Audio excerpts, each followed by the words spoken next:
भगवत विद्यानंद स्वामी असहसी टीका में, अमृत आचार्य अकलंग स्वामी असहसी टीका में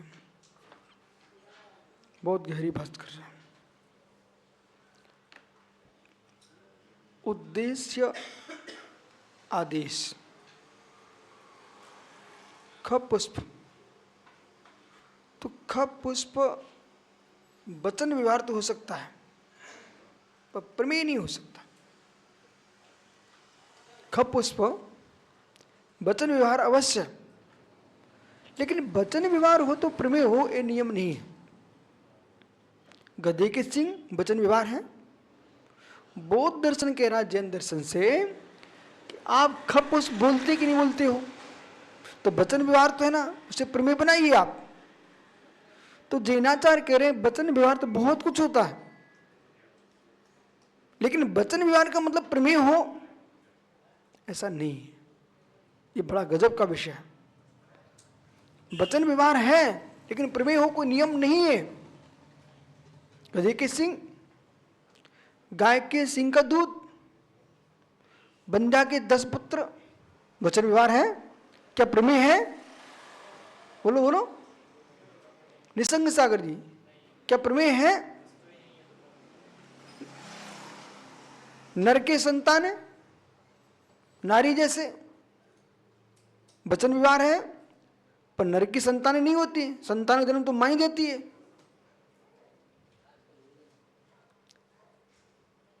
और वचन व्यवहार को तुम प्रमाण मान लोगे मात्र, तो फिर कान से कर्ण हो जाएंगे। नियत योनि के स्थान का क्या प्रयोग होगा? मछली के मनुष्य हो जाएंगे। लंगोटी के लिप्त वीर से संतान जन्म ले लेगी। अरे ग्रंथों का अध्ययन करना पड़ता है हर दर्शन का। अब मैं जहां से बोल रहा हूं आप समझ जाइए आप। इसलिए वचन व्यवहार मात्र से वैसी वस्तु है। आप तो ये जो विषय लेकर ना सुलभ, यहाँ का विषय सुन कर शास्त्रीय है, यहाँ का विषय सुन करके धुरंधर लोगों यूं पछाड़ देने का। वचन व्यवहार तो बहुत पुराने लोगों ने भी किए, लिख के भी रखे हुए, तब भी प्रमाणित नहीं है। प्रमेय होना चाहिए।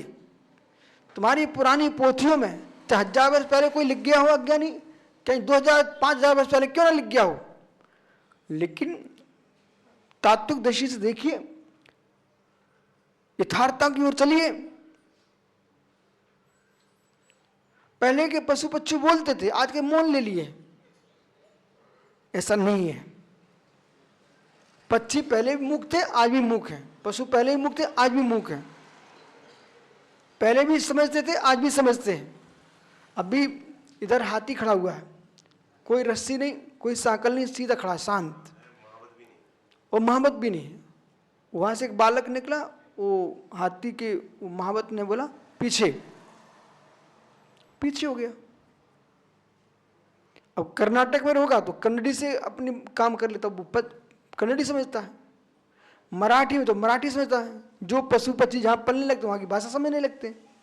और नादनी का हथनी थी वो ना, वो दले दले बोलो तो सुन रहा देती थी। उनकी अपनी भाषा है।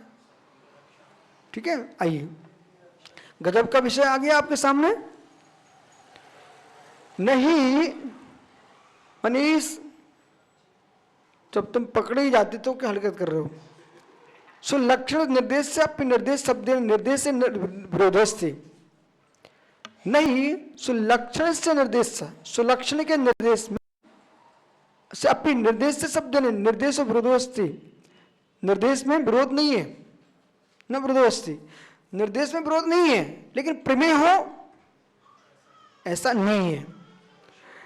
नापि प्रत्यक्ष कल्पना परोपी कल्पना परोत्न कल्पित, और न भी प्रत्यक्षम कल्पना पौरत्वी, प्रत्यक्ष में कल्पना के अपूर्ण होने पर भी कल्पना पौरत्व ने कल्पित होने पर किंचित विरुद्ध थे, किंचित विरोध को प्राप्त नहीं होता, सर्वथा। तो व्यवहार अपन्नवाप, व्यवहार का अपन्न होने पर भी प्रसंगात, यदि आपने सभी कल्पनाओं को ऐसे कर लिया तो अति प्रसंग आ जाएगा व्यवहार का। अब देखो नीचे के टिप्पण बड़े सुंदर है। खप पुष्पादि नाम प्रमेय भावस्य, खप पुष्प में जो है ना प्रमेय भावस्य, प्रमेय का अभाव है। आकाश के फूल में प्रमेयत्व का अभाव है। प्रमेयत्व रोपे आरोपे न व्यवस्थितम घट्यते ना, प्रमेयत्व का आरोपण करके व्यवस्था घटित होती नहीं है। टिप्पण देखिए, टिप्पण बहुत सुंदर है। ये यहाँ का ना यहाँ लाइए, प्रमेयत्व आरोपेण ना, ठीक है ना, और व्यवस्थित ना घटते, वो व्यवस्था घटित नहीं होती। तुम आरोपित करो ना प्रमेयपने का, वो घटित होता नहीं है। अयम प्रमेय असौ प्रमेया भावा, देखो यहाँ इस प्रमेय में यहाँ पर असौ, इस प्रमेय के अभाव में इति कश्चित वदति, तो कश्चित वदति को बोध। खप पुष्पादियों यदि प्रमेया न भवन्ति, बुद्ध कह रहे हैं खप पुष्प यदि प्रमेय नहीं होता तथा खप पुष्प यदि बाग वारम वर्तते वृद्धम नास्ति। तो उन्होंने प्रश्न किया जैनी के ऊपर, अरे भाई आप कह रहे हैं कि खप पुष्प प्रमेय नहीं है, तो खप पुष्प में आप जो वचन व्यवहार कर रहे हो वो विरुद्ध नहीं होगा क्या? खप पुष्प प्रमेय नहीं है ऐसा आप जैनी मानते हो ना, तो जब खप पुष्प प्रमेय नहीं है ना, तो खप पुष्प बाग व्यवहार क्यों कर रहे हो? नास्ति। हे सुगतः, जैन क्या कह रहे हैं? हे सुगतः, हे सुगत यथा तो मते सुलक्षण निर्देश, आपके मत में सुलक्षण का निर्देश, सुलक्षण लक्षण अनुदेश्य, आपके मत में जो लक्षण का अनुदेशित किया गया है, खल क्षण मवाच्यम, कैसा हो?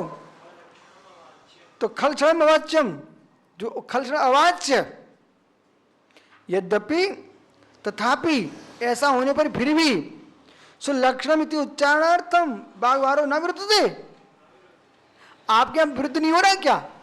क्या आपके यहाँ सुलक्षण अनुदेश से फिर भी तुम निर्देश कर रहे हो? आपके यहाँ सुलक्षण अनुदेश से, हाँ सुलक्षण किम नाम, सुलक्षण किम नाम, तो सुलक्षण निर्देश नहीं है तुम्हारे यहाँ। तो एक क्षण की पर्याय नहीं रहती ना, नष्ट होती है, फिर भी तुम मानते ना, अनिर्दिष्ट होने पर भी निर्देश कर रहे ना। तो ऐसे ही हम जो है ना अप्रमेय होने पर भी हम प्रमेय का व्यवहार कर रहे हैं, बाग व्यवहार कर रहे हैं, लेकिन प्रमेय नहीं है। सार समझाऊं? सार ये है आज की कक्षा का कि बौद्ध दर्शन कह रहा है कि जो आकाश का पुष्प है आप बोल रहे ना, तो इसे वस्तु होना चाहिए, प्रमेय होना चाहिए। और जैन दर्शन कह रहा है कि आकाश का फूल कोई वस्तु नहीं है। तो उन्होंने कहा कि आप वस्तु तो वचन व्यवहार क्यों कर रहे हो? अरे वचन व्यवहार होने पर ही प्रमेय बना हो, कोई नियम नहीं है। क्यों? जैसे आपने अनिर्दिष्ट सुलक्षण को अनिर्दिष्ट कहा है और फिर भी आप निर्देश कर रहे हो, तो जैसे आप अनिर्दिष्ट को निर्देश कर रहे हो, ऐसे हम अप्रमेय को भी वचन व्यवहार कर रहे हैं। इसमें कोई दोष नहीं है। शेष आगे विचार करेंगे। नमो रिंता नमो सिद्धांत।